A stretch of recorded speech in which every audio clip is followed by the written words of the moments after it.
Welcome to Science Pills. I want you to look at your hand right now, just hold it out and imagine holding a piece of ice. Right. But, I mean, this isn't normal ice from your freezer. You are holding a 12 billion year old time capsule. Yeah, literally a frozen relic. Exactly. A relic from the absolute dawn of the Milky Way galaxy. I mean, this thing was forged in some ancient stellar nursery way, way before our sun even existed. Oh, long before. And it holds these incredible chemical secrets about how alien solar systems form. And oh yeah, it just flew past Earth at like 153,000 miles per hour. Which is just, it's the holy grail of galactic archaeology, honestly. That's what we're talking about today. 3I Atlas, or formally C2025N1. Right. It is only the third macroscopic interstellar object we've ever observed passing through our local neighborhood. And we had Oumuamua back in 2017, right? Yeah, exactly, which gave us our very first tantalizing, super brief glimpse of an interstellar visitor. Yeah. And then we had Borisov in 2019. But Borisov behaved a lot more like a standard comet, didn't it? It did, yeah. It looked familiar, but 3I Atlas. Yeah. I mean, this thing has completely shattered the observational landscape. And navigating that shattered landscape, well, that's our mission for this deep dive today. We are synthesizing an absolute mountain of source material for you. So much data. Oh, it's wild. We're pulling from, global astronomical surveys, astrophysical preprints, actual telemetry from interplanetary spacecraft. That's my favorite part, by the way. Oh, it's so cool. And of course, global news reports and that incredibly intense sociocultural debate that basically erupted around this object between July 2025 and March 2026. We are tracking the entire saga.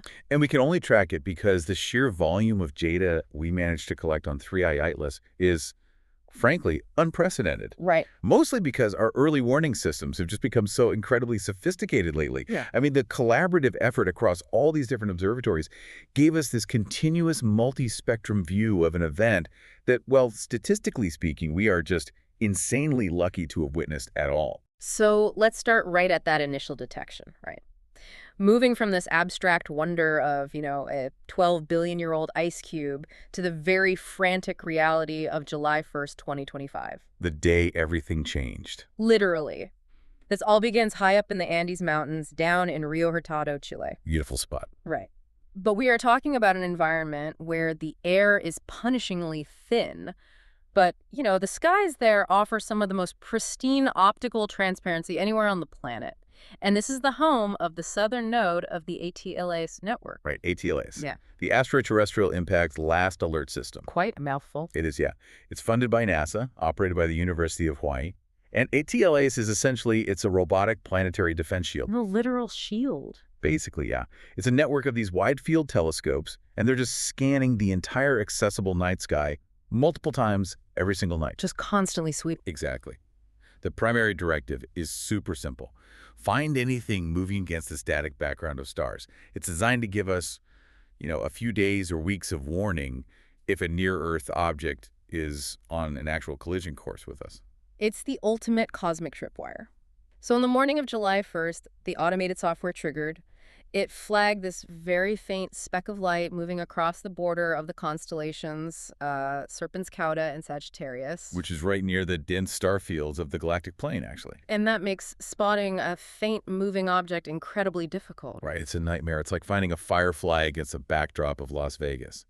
But the sister caught it and spat out a temporary designation A11PL3Z. Pitchy. Very. And at that exact moment, honestly, it just looked like a routine main belt asteroid. Right, because finding the object on one single night gives you a position, but it doesn't really give you a trajectory. Exactly. To understand what an object is actually doing in space, you need a data arc. You have to observe it over a span of time to calculate its orbital elements. So what's the standard protocol there? Well, you publish the coordinates to the Minor Planet Center.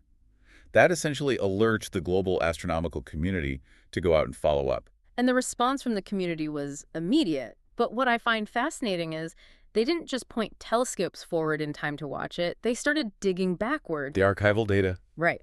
Researchers immediately queried the archives of the Zwicky Transient Facility, which is another massive sky survey operating out of Palomar, and they struck gold. They absolutely did. They found pre-discovery images of the exact same object from June 28 and 29. And finding those pre-discovery images is huge because it instantly lengthens that data arc we were talking about from just a few hours to several days. Right.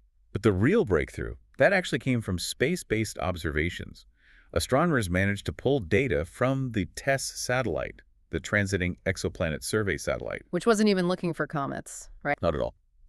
TESS basically just stares at these huge swaths of the sky, looking for tiny dips in starlight caused by exoplanets. But, in doing so, it captures literally everything else in its field of view. It's just a giant cosmic vacuum for data. Yeah. And mining that test data revealed these faint traces of 3I Atlas all the way back in May and early June. Oh, wow. So suddenly we went from this single blip to months of continuous tracking data. And that changes everything. It does, because when you feed months of high-precision astrometry into orbital mechanics software, the true path of the object just snaps right into focus. And the numbers that came out of those models, they were staggering. Unbelievable, really. The object had an orbital eccentricity of 6.14. Which is the number. That number alone confirmed its interstellar origin beyond a shadow of a doubt. Break that down for us. What does 6.14 actually mean? So in orbital mechanics, eccentricity defines the actual shape of an orbit, right? A perfect circle is 0. An ellipse, like the orbits of our local planets or normal comets, is somewhere between 0 and 1. Now, anything with an eccentricity of exactly 1 is on a parabolic trajectory. But anything greater than 1, that is on a hyperbolic trajectory. Okay, to ground this for you listening, let's use a NASCAR analogy, but let's push it to the absolute extreme. Okay, let's hear it. If our solar system is the racetrack, the planets are just doing their neat little laps, right? With an eccentricity close to 0. Even our most extreme local comets, like Halley's Comet, have highly elliptical orbits, maybe an eccentricity of like 0.96. Right, very stretched out. Yeah, they swing way out into the deep freeze of the Oort cloud, but they are still tethered to the track. They always hit that banked turn and eventually come back. Exactly. Gravity holds them. Right. But 3I Atlas, with an eccentricity of 6.14, that is a rogue semi-truck blowing straight through the stadium walls, blasting across the infield, and smashing on the other side without ever even touching the brakes. That is exactly what it is. It's a completely unbound hyperbolic trajectory. For context, Oumuamua, our very first interstellar visitor, that had an eccentricity of 1.2. Okay, 1.2. Yeah. And Borisov was 3.6. So an eccentricity of 6.14 means the trajectory is so flat and so incredibly fast that the sun's gravity basically barely registers as a speed bump. The speed really is the core metric here. I want to drill down into the physics of escape velocity because space is vast and the sun's gravity well is immensely powerful, right? Very powerful, yes. But the sources indicate this thing had a velocity at infinity of 58 kilometers per second. Right. V infinity, that's a crucial concept here. What does that actually mean practically? Velocity at infinity represents the speed an object has when it is, well, infinitely far away from the gravitational influence of a star. It's basically the baseline cruising speed of the object as it moves through the interstellar medium. Okay, so just its default speed in the void. Exactly. And 58 kilometers per second. That translates to roughly 130,000 miles per hour. And as 3I Atlas fell into the inner solar system, the sun's gravity just grabbed it and accelerated it even further. Like dropping a marble into a steep funnel, it just picks up speed as it spirals toward the center. Exactly like that. By the time it reached perihelion, which is its closest approach to the sun, on October 29, 2025, it was moving at 153,000 miles per hour. Which is just, how do we know for sure it's not coming back, like mathematically? Well, the math of the gravity well dictates whether an object stays or leaves. At the distance of its perihelion, the escape velocity of the solar system, meaning the minimum speed required to permanently break free of the sun's gravitational pull, was about 68 kilometers per second. It was going way faster than that. Far, far beyond that threshold, yes. The sun bent its trajectory by a few degrees, sure, which altered its course through the galaxy, but it simply lacked the gravitational muscle to capture it. So it's a completely one-way trip. And just to put any lingering anxieties to rest for you guys listening, its closest approach to Earth actually occurred on December 19th, 2025. Very safe distance. Very safe. It passed us at a distance of 1.8 astronomical units. That is about 170 million miles away, which is almost twice the distance between the Earth and the sun. Right. So we had a literal front row seat to an interstellar flyby with absolute zero risk of collision. It was an absolute observational gift. We had this macroscopic piece of ancient galactic material safely illuminated by our sun, just giving us months to point every single available instrument at it. It was an astronomer's dream, really. But knowing the speed and the trajectory, that tells us where it's going. Figuring out what it is and when it formed, that requires peeling back the physical and chemical layers. Which is where it gets really interesting. Yeah, because the astrophysical preprints from our sources, they place the age of this object at 10 to 12 billion years old. Now, measuring the age of a rock we can hold in a lab using radiometric dating, I get that. But doing it for an object flying past us at 150,000 miles an hour, that requires looking closely at its isotopic signatures. Yeah, and spectroscopy is the key here. So as the ices on the comet's surface sublimate, as they turn directly into gas, the sunlight passes through that newly formed gas coma. And different elements and molecules absorb very specific wavelengths of that light. So by analyzing the spectrum of the light we receive down here, we can see these dark absorption lines. It's essentially a chemical barcode. A barcode of light. Exactly. We can read the exact elemental and isotopic composition of the comet just from that light. So if I'm looking at those absorption lines, I'm specifically hunting for the ratio between different isotopes, right? The sources point to deuterium, which is a heavy isotope of hydrogen that contains a neutron. Right. The data showed that 3 Idolis had a deuterium enrichment 10 times higher than the comets born right here in our own solar system's Oort cloud or Kuiper belt. 10 times is massive. High deuterium enrichment is a massive red flag for a deeply, deeply frigid formation environment. Because it only forms in the cold. Yeah. Deuterium fractionation, which is just the process that enriches this heavy hydrogen in icy grains, it operates incredibly efficiently at temperatures below 30 Kelvin. 30 Kelvin, wow. We are talking about conditions hovering just above absolute zero. But honestly, the most revealing metric wasn't even just the temperature, it was the metallicity. The metals, right. The spectral barcode showed specific carbon-12 to carbon-13 ratios that strongly indicate a metal poor origin. Okay, I really want to spend a moment on this concept of being metal poor because it completely reframes how we think about the evolution of the galaxy. It's a huge shift. In cosmology, anything heavier than hydrogen and helium is considered a metal, right? The universe started with just those 2 light elements. So if a comet is lacking heavier elements, my mind immediately jumps back to the early universe, like way before stars had time to act as cosmic foundries. And you'd be exactly right. That is the exact mechanism of stellar nucleosynthesis. Okay, break that down. So the first generation of stars, we call them population 3 stars, they were massive, very short-lived, and made entirely of just hydrogen and helium. Yeah. Inside their cores, they fused those light elements into heavier ones, carbon, oxygen, silicon, iron. And then they exploded. Right. When they exploded as supernovae, they seeded the interstellar medium with these heavier metals. Then the next generation of stars incorporated those metals, forged even heavier elements, and exploded again. So it's a cumulative recycling process. Our sun is a population-ized star. It's relatively young, formed about 4.6 billion years ago from a nebula that had been really heavily seeded by all those previous generations of supernovae. Yeah. Which is exactly why we have a rocky Earth with a dense iron core and why we have so many heavy metals in our local comets. That is exactly the contrast we need to draw here, because 3I Idolos is severely depleted in these heavy metals compared to our local neighborhood. So it formed earlier. Yes. This tells astronomers that it coalesced from a protoplanetary disk that existed way before the interstellar medium was heavily polluted by those subsequent generations of supernovae. Placing its origin firmly in the Milky Way's thick disk. Exactly. The thick disk is a very distinct stellar population. If you look at the Milky Way edge-on, you have the central bulge in the middle, and then a very flat, dense, thin disk where active star formation happens today. And that's what we are, right? Right, that's where our sun resides. Yeah. But surrounding that thin disk is the thick disk, a much broader, older structure populated by stars that formed incredibly early in the galaxy's history. Wow. So, based on its metal-poor chemistry and its incoming kinematics, 3I Idolos is absolutely a relic from that thick disk population. Which locks in that staggering 10 to 12 billion year age estimate. I mean, it is more than twice as old as our entire planet. It's hard to wrap your head around. It really is. I want you to really visualize the journey of this object. Imagine this piece of ice ejected from its home system like 10 billion years ago. It has been drifting through the absolute void of interstellar space for eons. Just coasting in the dark. Exactly.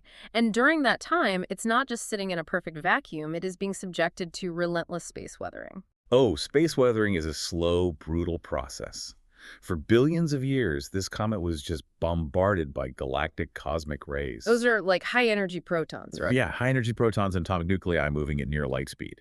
When these cosmic rays strike the water, the carbon dioxide and the organic ices on the surface of the comet, they physically break the molecular bonds. So it changes the chemistry on the surface. Exactly. The lighter elements like hydrogen are completely stripped away, and what's left behind is this complex interlocking lattice of carbon. I picture it almost like a blacksmith carbonizing steel or maybe like holding a marshmallow over a roaring fire for way too long. The outside chars into this hardened, dark, impenetrable shell, while the inside remains completely raw and unweathered. That's a great analogy. That carbonized shell acts as an incredibly effective thermal and structural shield. And the amazing thing is we actually watched this shield in action. Wait, really? We saw the shield working? Yeah. In August 2025, the Spherix Space Observatory, that's the spectrophotometer for the history of the universe, Epoch of Reionization, and ICES Explorer. We love a good acronym. We do. So Spherix took its first really detailed look at 3I Atlas. And at that point, the comet was still relatively far from the sun. Spherix observed almost zero outgassing activity, So the 10-billion-year-old crust was holding strong. completely sealing the volatile ices inside. It Oh. was rock solid. But as 3I Atlas fell deeper into the inner solar system, the intensity of the solar radiation just spiked. Right. The heat began to actually penetrate that ancient carbonized shell. This is what the astrophysicists termed the thermal wave. The thermal wave breaching the crust, I can almost see it cracking. It's exactly that. The heat conducted through the outer layers and finally reached those pristine, deeply buried ices that hadn't seen the light of a star in over 10 billion years. Oh, wow. And by December 2025, the transformation was just violently apparent. Spherix took another reading, and the water production had spiked by a factor of 40. Which is a lot. It is. But the carbon dioxide production had exploded by a staggering factor of 80. Factor of 80. Yes. The thermal wave had cracked the vault, basically, and the primordial soup of a thick disk star system was just spilling into our solar system in real time. And what spilled out was chemically bizarre. The James Webb Space Telescope was actually tasked with analyzing the coma, which is the massive cloud of gas and dust surrounding the nucleus. Webb was perfect for this. Yeah, JWST is uniquely suited for this because of its extreme sensitivity in the infrared spectrum, which, the sources tell us, is perfect for detecting the vibrational signatures of cold molecules. Right. And the JWST data revealed a chemical fingerprint that fundamentally challenges our models of cometary composition. How so? Well, in our solar system, comets are overwhelmingly dominated by water ice. They're dirty snowballs, right? Right, classic dirty snowballs. But JWST found that 3I Atlas had an 8-to-1 ratio of carbon dioxide to water. An 8-to-1 ratio, so like 129 kilograms of carbon dioxide venting every single second compared to a mere 6.6 kilograms of water. So we are not looking at a dirty snowball. We are looking at a deeply alien, dirty, dry ice ball. That's entirely what it is. And the sublimation curve of carbon dioxide in a vacuum is very different from water. It turns to gas way faster, doesn't it? It does. It sublimates at much lower temperatures. Because 3I Atlas was so rich in carbon dioxide, the outgassing was incredibly violent and expansive once that crust was breached. The coma just swelled to immense proportions. And how big did it get? Spherix measured the CO2 coma, spanning a radius of 348,000 kilometers. Okay, let's pause there. That gas cloud is roughly the distance from the Earth to the Moon. A 348,000-kilometer sphere of dry ice hurtling through space. It's massive. But the engine driving this massive cloud is shockingly small. The sources note that early Hubble observations actually struggled to constrain the size of the solid nucleus because the coma was so thick and bright. Yeah, Hubble initially provided a pretty wide bounding box, anywhere from less than 1 kilometer up to 5.6 kilometers in diameter. Which is a huge margin of error. It is. But astrophysicists were able to drastically refine that estimate later by analyzing the comet's non-gravitational acceleration. Which is a concept we'll explore really deeply in a moment. Right. But by calculating the mass required to produce the observed acceleration from the measured outgassing, they narrowed the nucleus down to a highly compact 500 to 750 meters across. Less than a kilometer wide. Yes. A chunk of rock and ice the size of, what, a few city blocks, generating a gas cloud the size of the moon's orbit. That is terrifyingly efficient outgassing. Incredibly efficient. And carbon dioxide wasn't even the only surprise. LMA, the Atacama Large Millimeter Submillimeter Array, detected massive quantities of methanol. Yeah, and sub-millimeter astronomy is incredibly powerful for mapping cold, complex organic molecules like that. LMA observed that 3I-ALS was practically bursting with methanol. Basically wood alcohol. Right.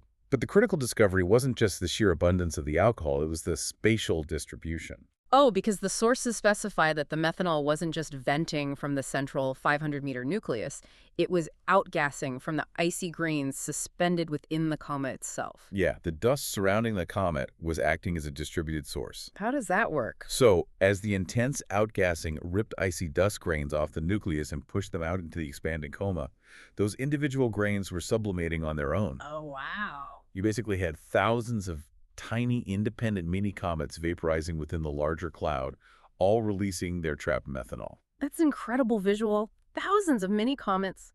Finding an ocean's worth of methanol in dry ice tells a very specific story about the protoplanetary disk where this object was born. It paints a very clear picture. A heavily carbon-rich, profoundly cold environment, completely distinct from the solar nebula that coalesced into Earth. And, the heavy metal observations add another layer to this alien chemistry. The Very Large Telescope observed cyanide gas and atomic nickel vapor. Which is wild, because detecting metal vapors like nickel in a cometary coma usually indicates that the dust grains are being heated to extreme temperatures, or that there are complex organic complexes degrading and releasing the metal atoms. But there was an anomaly there too, right? There was.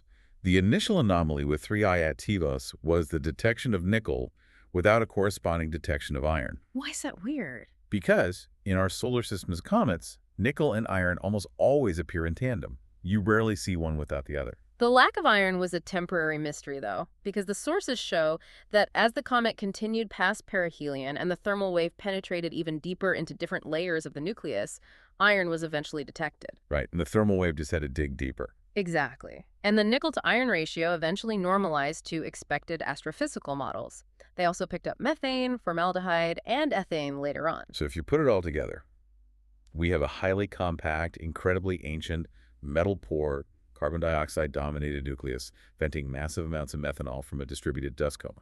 It's a spectacular natural laboratory for thick disk chemistry. Absolutely. But the word natural is where this story takes a hard, sharp turn. Yes. Yes, it does. Because whenever we encounter an observational landscape this unprecedented and an object behaving this aggressively outside our established models, human imagination just rushes in to fill the void. It always does. And the public discourse around 3I Atlas did not disappoint.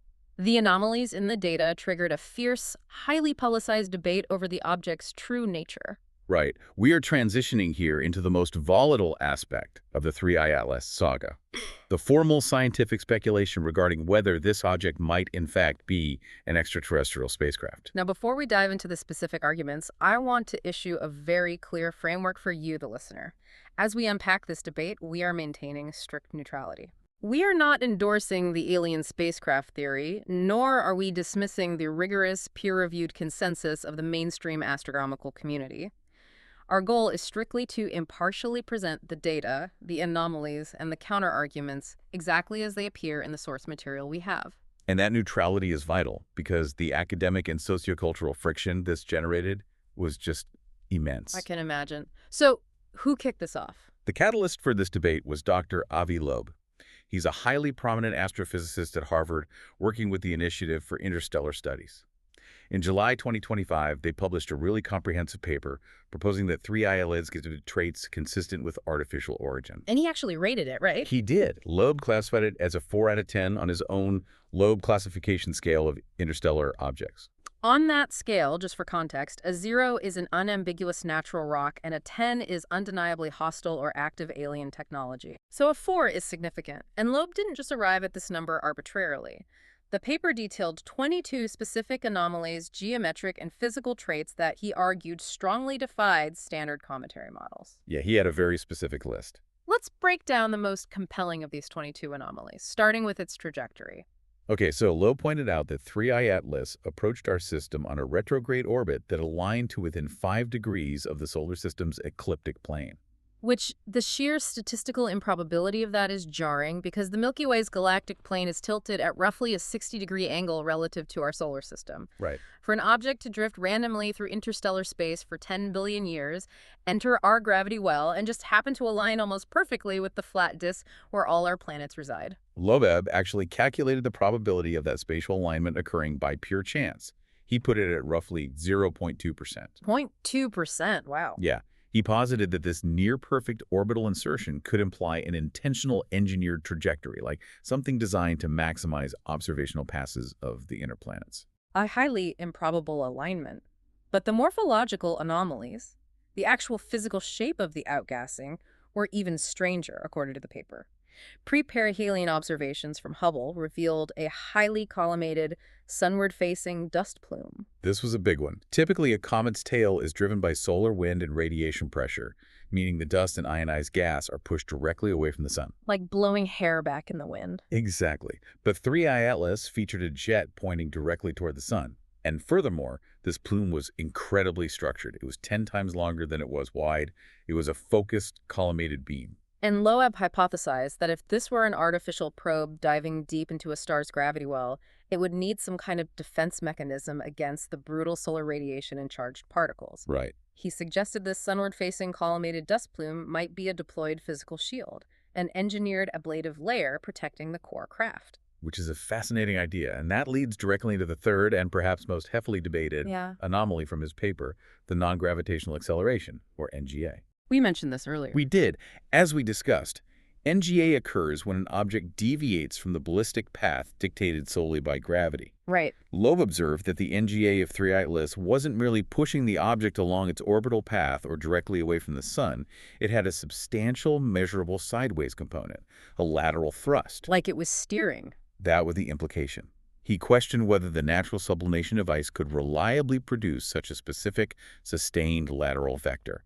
He implied it could be the signature of artificial station-keeping thrusters. And finally, the anomaly that truly captured the media's attention was the historical spatial correlation.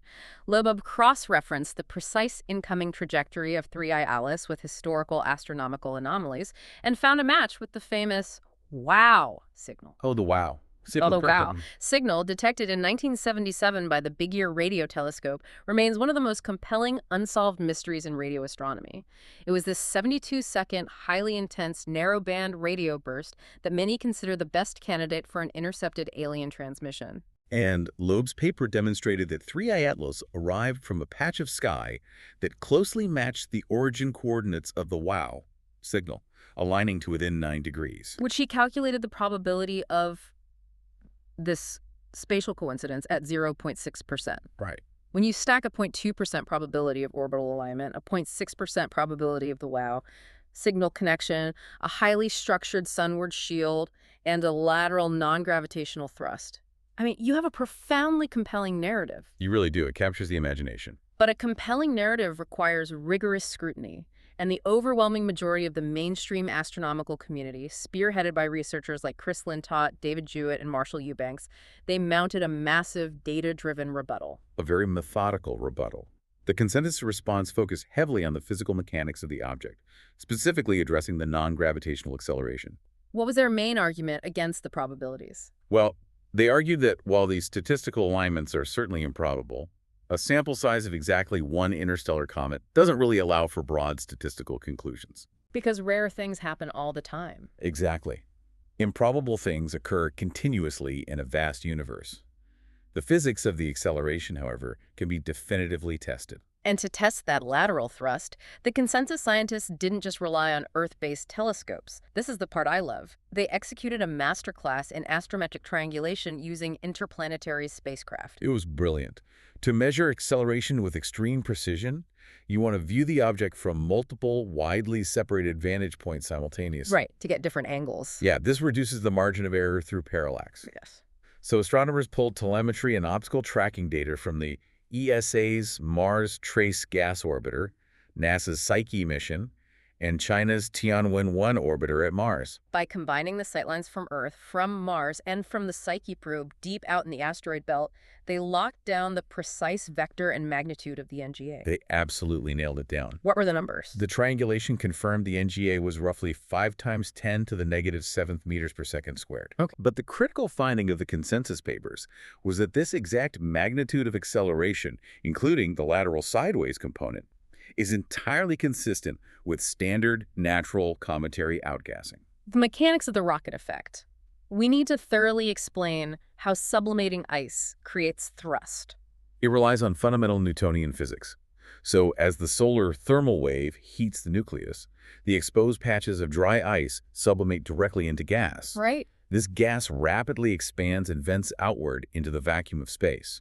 And according to the law of action and reaction, as the mass of the gas is ejected in one direction, it imparts a proportional thrust to the solid nucleus in the opposite direction. Just like a rocket engine. Exactly like a rocket engine. But a comet isn't a perfectly engineered sphere with a single exhaust nozzle at the back. It's a lumpy, irregular rotating block of ancient ice and rock. And that is exactly the point the consensus heavily emphasized, because the nucleus is rotating and the outgassing is highly asymmetrical. I mean, it's vending from random cracks and exposed veins of volatile ice all over the surface. The thrust vector is constantly shifting. Exactly. If a massive, highly active vein of carbon dioxide is slightly off-center and rotating into the sunlight, the resulting jet will impart a lateral wobbling torque to the entire nucleus.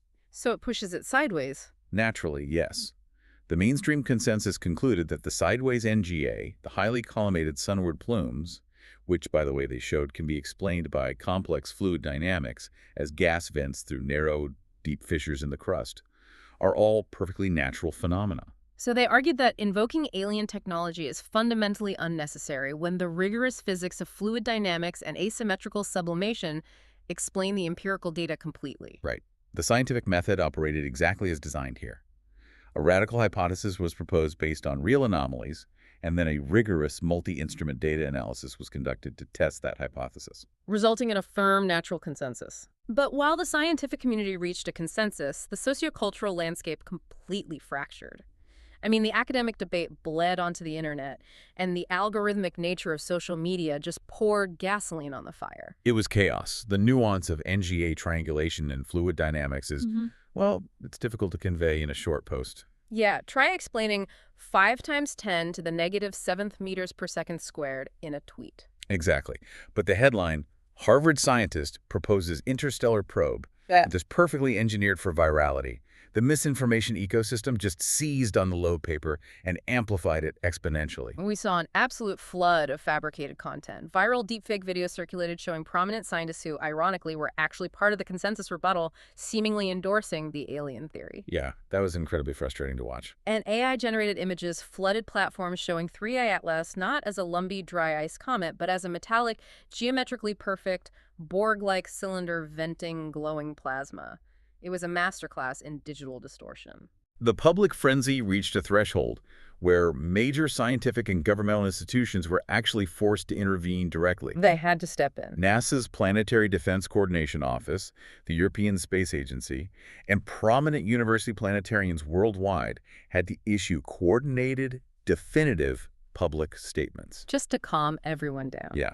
They had to systematically debunk the AI imagery, clarify the natural cometary nature of the object, and explicitly reassure the global public that 3I Atlas posed absolutely zero threat. The intensity of that public reaction is fascinating to me. It reveals something profound about our collective psychology. Right. Why do you think humanity is so incredibly eager to jump to the extraterrestrial conclusion?